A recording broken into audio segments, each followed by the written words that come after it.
Welcome back, everyone, to the next set of sessions for the Dust Safety Conference. Carrying on our theme of hazard analysis and assessment, we are moving into management systems, and we're doing that with Chrissy Clocker, Applications Engineering Manager at Donaldson Company's Industrial Air Filtration Business Unit, and with Stephen Lusick, Senior Process Safety Specialist at Stonehouse Process Safety. Super excited to continue on. So we've had some kind of technical case studies looking at dust collection, looking at evaluation of system P-RED. Now we're going to move into some other areas, into the management system side of things with Chrissy and Stephen's presentation. Hopefully you find this really interesting. There are lots of things within 652, specifically Chapter 8, that are often overlooked or that are challenges to come up with programs to implement with regards to combustible dust safety, and that's what we're covering today. So with that, we'll bring Chrissy and Stephen up. Hi, Chrissy. Hi, Stephen. Hi, Chris. Awesome. Super excited. I will let you guys take away your presentation from there. Thank you so much for being here today. Excellent. All right. Well, thank you, Chris. And thank you to everyone for attending our presentation today. So as he said, my name is Chrissy Clocker. I'm with Donaldson Company out of Minneapolis, Minnesota, and I'm the Applications Engineering Manager. I have been with the company for over 10 years and have come to really understand how NFPA and the standards, as well as other regulations, really impact our customers and our technology. And then with me today is Steve. I'll let you introduce yourself quick. Steve Lusick. I am currently with Stonehouse Process Safety. I am a Senior Process Safety Specialist and have spent the last 40 years or so of my life in the arena of fire and explosion investigation, solutions, and so on and so forth. So hopefully we could share some of our findings and experience with you all. Yeah, so the topic of management change and management systems in general is one that's very near and dear to us. You know, a lot of these systems, especially from the dust collection industry, when they're designed, they have really good intentions, but they're not always designed perfectly. And so what we see is changes happening to them even 6 months or 12 months after they've been installed. And it's not until performance is really impacted that people start questioning what happened and start asking, you know, what changes drove these? And we want to be proactive about those changes. And so that's what we're here to talk about with all of you today. So we know this is an important topic, and hopefully you get that through all of our presentation today. So we'll go in and we'll do a dive of what 652 says and what they require in Chapter 8, as Chris mentioned. And then we'll talk about how you can incorporate management systems as part of your DHA and use it to be effective, both proactively and throughout your DHA over the life of your system and your process. And then we'll end with some key takeaways and a few questions at the end. All right, so Chapter 8 of 652 outlines everything that's really required as part of management systems. And it's really important that process owners take a look at this section within the 652 standard. You know, in high school, I would have loved if we got the answers to the test before we were given the test. And when you're going to do your DHA, this is like getting the answers ahead of time. I've had the privilege of sitting in on DHAs with Steve, and he's gone through these, much like every other kind of DHA company. They're going to look at these and say, do you have operating procedures, you know, standard written operating procedures for your equipment? What are your housekeeping practices? Do you have management of change practices in place? And are they robust or are they a little bit weak? And how can we improve on those? And so we're going to walk through some of these today, and hopefully you take away a couple of key ideas of how you can use this to move forward in your processes, in your review of your processes, and as supporting documentation for your DHA. So the first one is standard operating procedures and practices. This is really important, especially nowadays. We're kind of in this critical time in our industry where we're seeing a lot of people who have 30 and 40 years of tenure at a company start to retire. And the people who are replacing them in the workforce don't quite have that same level of tenure. You know, they get into a job and after 2 or 3 years, even if it's at the same company, they're in a new position. And so what that leaves us with is these knowledge gaps within our industries and our manufacturing processes. And if that information isn't written down and it's not shared between the different employees, a lot of that information can get lost in translation. And so it's really important that when it comes to operating procedures that they are written down and well documented. And part of that piece is also making sure that they're updated frequently. So in this example at the very end, they have like a revision control that helps people understand, hey, here's the last time this process was reviewed. And it should be, whether it's an annual or even more frequent cycle. We want to make sure that these processes are up to date and they're up to current standards so that when people take on those new jobs or those new tasks, they understand what they have to have and what they have to do to get the job done. Yeah, so next we'll speak about housekeeping. This is a subject that's near and dear to my heart. And I tell people, if you have nothing more than good housekeeping, you are not likely to be the lead story on CNN News tomorrow morning or the front page headline of the Wall Street Journal where something terrible happened inside your plant. So all of the commodity specific standards, in addition to NFPA 652, the overarching standard, have something to say about housekeeping. In some cases, the criteria, like how much dust is too much dust, can be different based on the properties of the specific commodity. But in any case, the idea is to control dust accumulations to acceptable levels that will not present either flash fire or explosion hazards. And probably the most thorough, at least in my opinion, treatment of housekeeping we see in NFPA 654. That's kind of the generic combustible dust standard. They speak about different methods of cleaning. Vacuuming is generally the preferred method. Sweeping can generate combustible dust clouds, as well as blow down with compressed air. So these practices are acceptable with certain prerequisites in place. And I also might mention that the OSHA safety standards also address housekeeping. So it's kind of a two-edged sword there. Not only do you need to comply from an OSHA standpoint, but NFPA as well. So why is housekeeping so important? Well, we hear about secondary explosions that were triggered by primary explosions. And the concept would be if we have significant accumulations of combustible dust on horizontal surfaces of equipment, overhead surfaces, even the floor, if a primary event were to occur, in this example, maybe we have a spark that enters a dust collector just at the time where the cartridges are being pulsed for cleaning purposes. The dense dust cloud is ignited with a spark. Maybe we don't have explosion protection on the dust collector. Dust collectors has a weak design, can't withstand much pressure. So as the explosion develops, pressure builds up and it may breach the enclosure. As the developing explosion exits the enclosure, there's a blast wave. The blast wave can move or cause suspension of any localized dust that has been accumulated. So now we have a dense dust cloud in suspension. Shortly thereafter, the fireball comes out of the dust collector and provides the ignition source for one or more secondary explosions or maybe flash fire if the pressure doesn't build up. So this is why it is very important to have good housekeeping in place. So here we have some examples, some pictures I've taken over the years.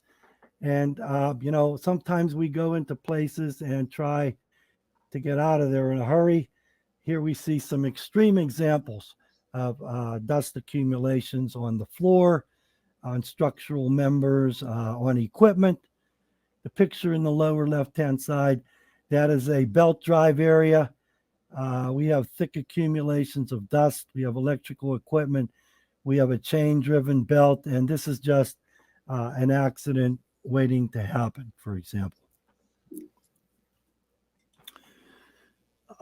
So if you have nothing else than good housekeeping, you're in a pretty good position.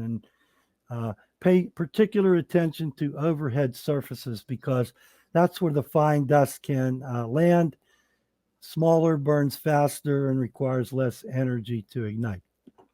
Next, we'll speak a little bit about hot work. Here again, not only do the NFPA standards talk about hot work, but also OSHA has its own safety standard regarding hot work. And the idea here is the prevention of ignition sources. There is a NFPA standard that particularly is designed for hot work. It requires cleaning of areas within so many feet of where the hot work is taking place. In some cases, if we can't remove combustible material, we need to cover them with fire-resistant blankets, so on and so forth. There is a requirement in the hot work program that a fire watch be conducted after the completion of hot work activities. And failure to follow hot work permitting requirements has led to many, many events over the years. And I'm sure those of you that are involved in the business can, cite many examples where we have had issues resulting in failure to comply with the hot work requirements.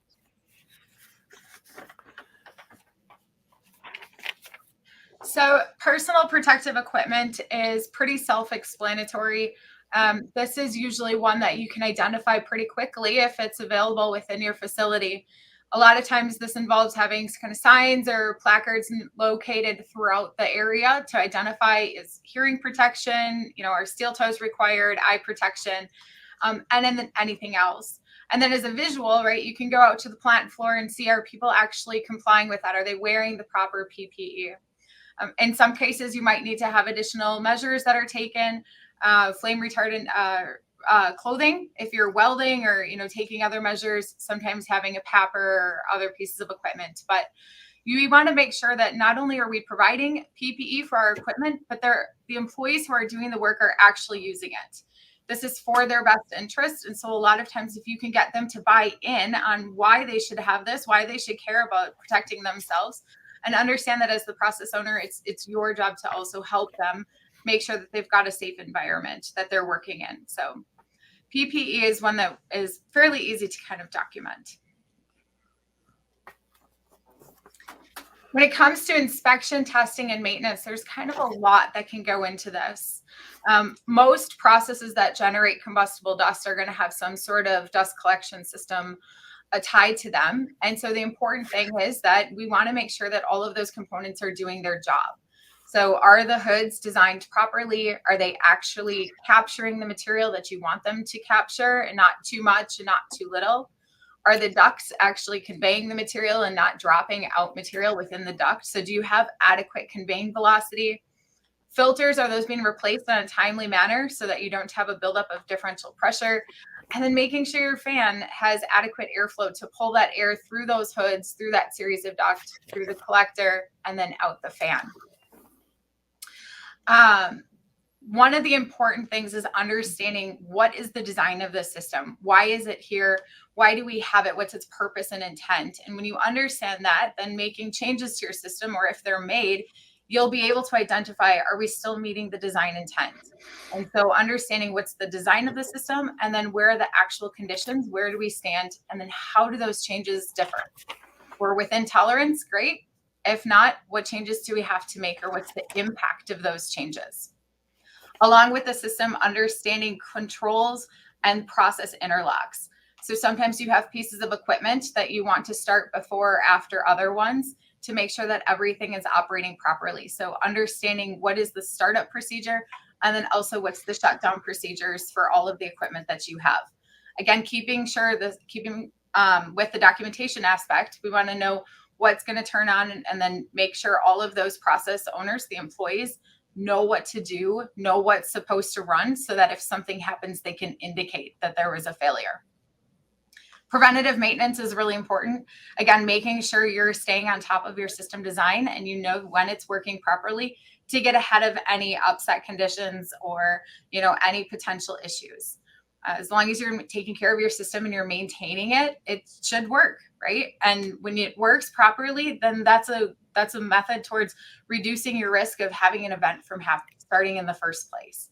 So anything you can do to document some of those preventative maintenance techniques, whether it's daily, weekly, monthly checks, or annual checks, it goes a long way in terms of helping to support your DHA efforts. For the system design, a lot of times customers will have drawings or calculations to back up their design. They'll have fan curves is another big one, so that if you take airflow measurement readings, you can understand what does that mean.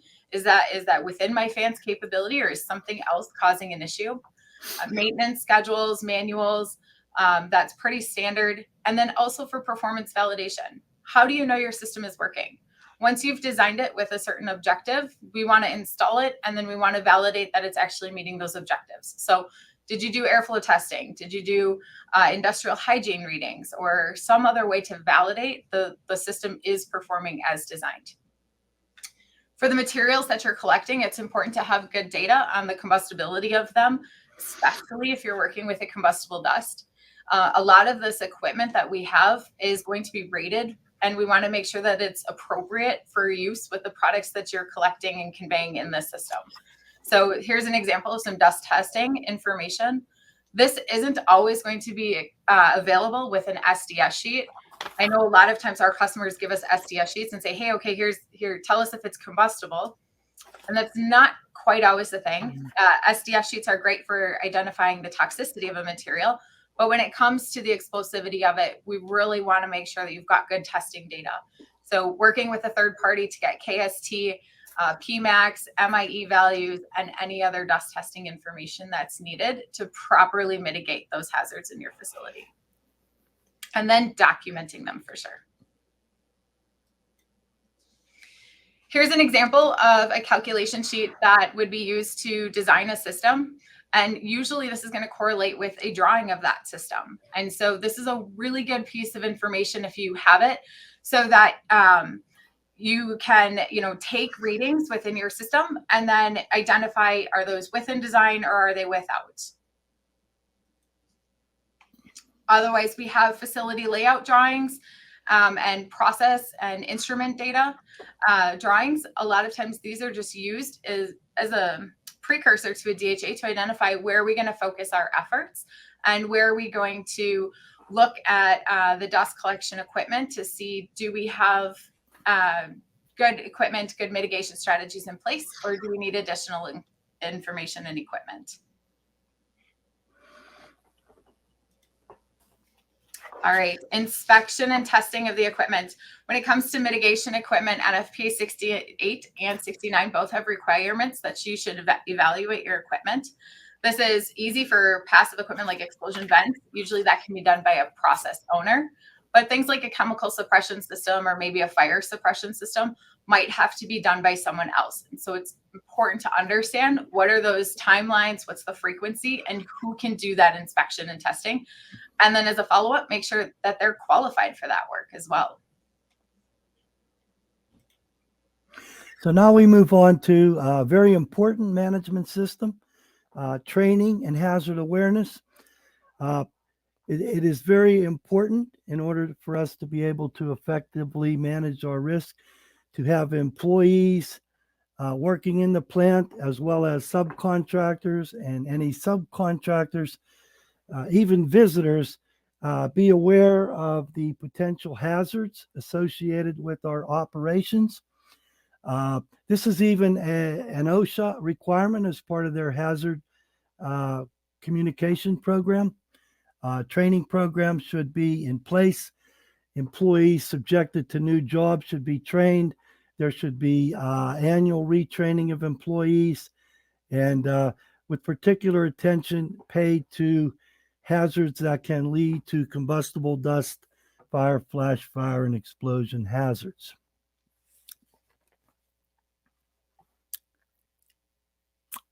Next slide, Christy.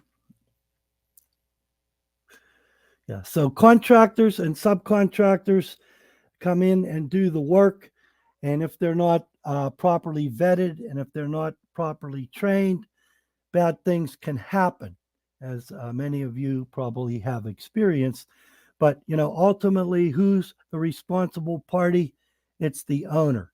So it is incumbent upon you, the people that operate the plants, make sure the people that you bring into your plants to do the work are well qualified. Emergency planning and response, another key management program. And there are requirements that are contained in 652, as well as the other commodity-specific standards regarding what should go into an emergency response program. One thing I would say, and this has gotten us into trouble, there have been tragedies. It's always a good idea, whether you have a fire brigade or you're bringing in somebody from the outside to fight your fires. Very important that they be trained to recognize the hazards associated with firefighting in your facility, depending on the fuels that could be involved. There have been many tragedies over the years where fire departments come in, attempt to fight the fire, results in exacerbating the situation. People get killed. I know there's been a couple of accidents where firefighters have come into plants processing metal. They're applying water to the metal fires. The water breaks down, produces hydrogen and oxygen, and now we have explosions and people are killed. So pay particular attention to the element that regards that addresses training of the fire brigades and local fire departments. Incident investigations. The next slide. Part again of the management programs. Fires, deflagrations, explosions, even near misses should be reported and investigated quickly. The findings should be documented. It is recommended that some recognized incident investigation tool be used to help us find out what the root causes might be. Many of you are familiar with 5Y, 3Y, fishbone. These are all very useful tools to help us get to root causes. And when I say root causes, in my world, in the consulting world, we follow the CCCP methodologies. So root causes are always traced to process safety items, like we're discussing today, written operating procedures. We're going to speak a little bit about management of change. We've talked about training. So it's important that we trace these incidents to root causes. There may be contributing factors. Reports should be written and the findings should be shared with the interested parties. And in situations where we have many sites as part of a corporation, this information should be shared among the sites. When it comes to retaining the documentation that you've created, we want to emphasize that, each company is probably going to have their own philosophy for this and rules for what to retain. Something like a training record for an employee might be, during the duration of that employee's employment with the company, maybe a couple of years after. If it's something like a DHA or an incident investigation report, that could be definitely a lot longer. Testing and maintenance, maybe up to 20, 30 years. So it's really important to kind of establish clear communication of how long you have to retain these documents and then stick to that process and make sure that you have an adequate method for retaining that information. About once a year, you want to make sure that you have a good review and a very thorough review of your management systems. And this should include a group of people from, operations, engineering, sales, EHS, upper level management, whoever it is, to really look at what are those influencing factors that are going on that are contributing or impacting the hazards within your facility. These could be internal factors like employee retirements or turnover, and that might lead you to changing some of your training practices or, how you document things within operating procedures. Or it could be external factors like supplier or changes or material changes. And then making sure you have good documentation. Do you have to get dust retested to evaluate, is your system still adequate for that new material that you're processing versus what you've been processing for the last 20 years? And then employee participation is really critical. Again, these are the people who are nearest and dearest to the process themselves. So we want to make sure that they understand why these measures are in place, why we're looking at all of the hazards, and then how they can actually help reduce these risks from happening in the first place. So things like having reward programs for identifying continuous improvement or risk reduction activities is a great way to gain their engagement and their willingness to help be a part of the solution. And that's really important that you have good communication with your employees so that they can kind of create that positive energy within that facility. And then ultimately that positive energy turns into more positive production and eventually positive results for your company. So management of change or change management, for me, it is the most important management program we can and should have in place. So how can management of change help you reduce the risk of fire and explosion in your facility? Well, whenever changes are made to equipment, processes, even raw materials used to manufacture your products, other than replacement in kind, an MOC exercise should be conducted. The exercise should include a tool that helps us understand the potential ramifications of the change from a fire, flash fire, or explosion standpoint. And a tool could be something as simple as a safety checklist, a what if checklist. In some cases, full-blown HAZOPs are conducted in these cases. And I can tell you that in the arena of incident investigation, the first question I always ask when I go in is, what did you do differently in the last week? Because you operated this mill for 10 years and nothing bad happened. And yesterday you had an explosion, and what was different? And about 50% of the time we find out that there was some change made, and the ramifications of the change were not considered, and bad things happen. So again, near and dear to my heart, very important. Many of our facilities that we go into have MOC programs that address sustainability or QC issues, even new projects, but fail to address changes other than replacement in kind. So this is a very important subject. The MOC should address these items that are spelled out in 652 and some of the other standards: the basis for the change, the safety and health implications, whether the change is temporary or permanent, any modifications that will be required to SOPs, additional training, maybe if required, authorization requirements for the change, and any tests that have been done to determine if the changes in the explosibility or ignitability, even combustibility properties have altered or increased the hazards associated with the change. And we just show you an example of a safety checklist on the right side of that slide that you can refer to get an idea of how the change could be addressed on paper. So in the interest of saving time, I'd like to talk a little bit about a particular case study that I worked on, but I'm not going to get into a lot of the details. But this incident involved a flash fire at a metal powder manufacturing facility. So they were manufacturing metal powders. The powders went into a hopper, into an auger, flowed down through a vibrating screen, through a gate valve, top hat, and into the packaging drum, which was a metal drum with a non-conductive plastic liner. So they had been using this process for many years, processing an iron powder, but they had made a change in the composition of the powder And the following shift, they experienced a flash fire in the drum. And the flash fire burned. Unfortunately, the emergency stop switch was located right at the drum. So nobody's going over there to shut down the auger.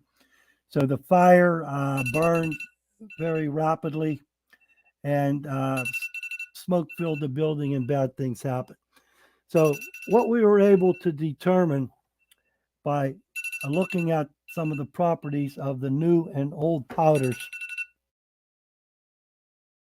powder they had been manufacturing for several years had similar properties in terms of KST, ignition temperature of a cloud layer, conductivity, resistivity.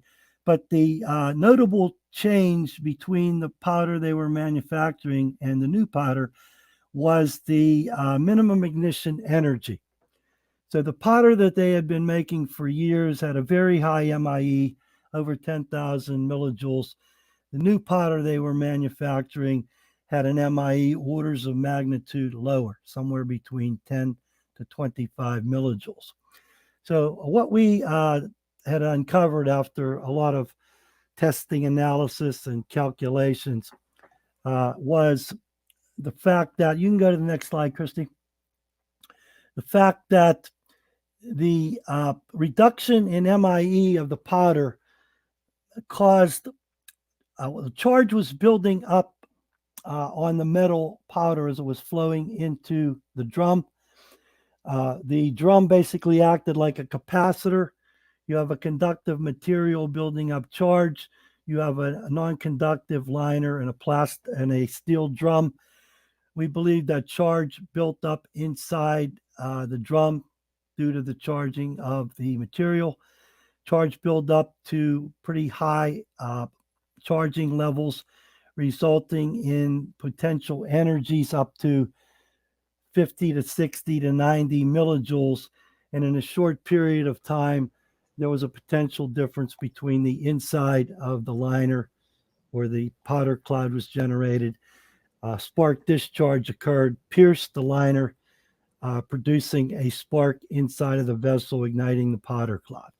So the root cause was determined to be failure to conduct an MOC exercise, addressing the change to the materials being manufactured.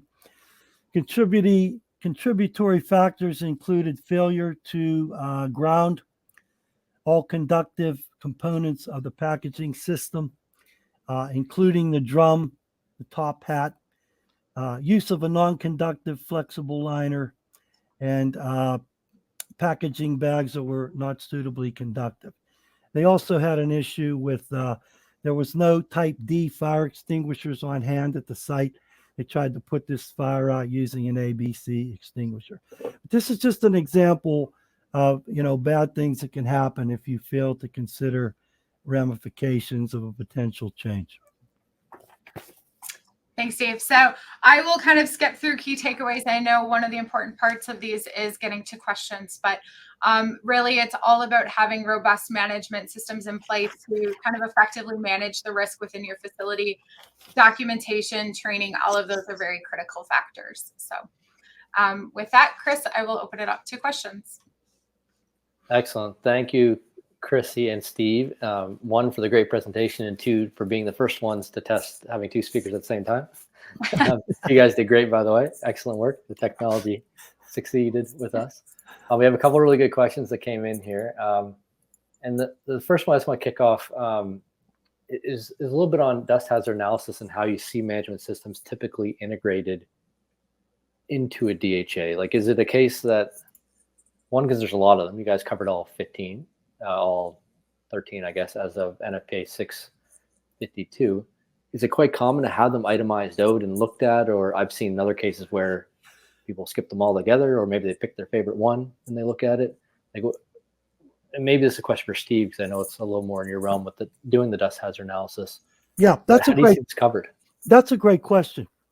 So at Stonehouse, we offer like an audit of the management systems as a supplement to the DHA. We do not normally consider management systems as part of the DHA, but offer it as a supplementary feature, like when we do our proposals.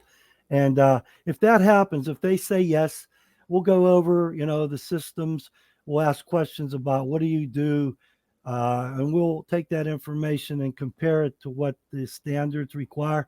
And when we write our reports, we'll say, well, in this particular program, you do X, Y, and Z.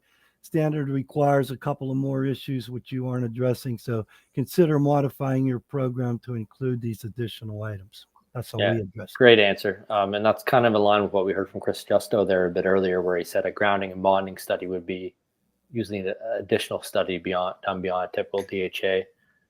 Really, really good to get that out there. In terms of a housekeeping program, so the question is, NFPA 652 8471 states that housekeeping effectiveness must be audited. Do you have any recommendations on how to meet this requirement? Is a formal audit required, or are scheduled routine PM tasks in a management system acceptable? Any thoughts around that? I think it would be a lot of visual. If your routine tasks are making it so that you don't walk out into the facility, and you can identify where you've got housekeeping issues. But sometimes, as Steve alluded to in those photos, often your housekeeping issues are in rafters and ceilings and places where you can't see it. So in that case, Steve, I'm going to let you kind of give your opinion on, what other measures might be needed at that point. Yeah. So, we always include housekeeping as part of our DHA, and we would have something to say about what should go into the written housekeeping program, which is a requirement. So the program would include like what levels, what accumulations should trigger cleanup. If you have unplanned spills, how soon should you address those?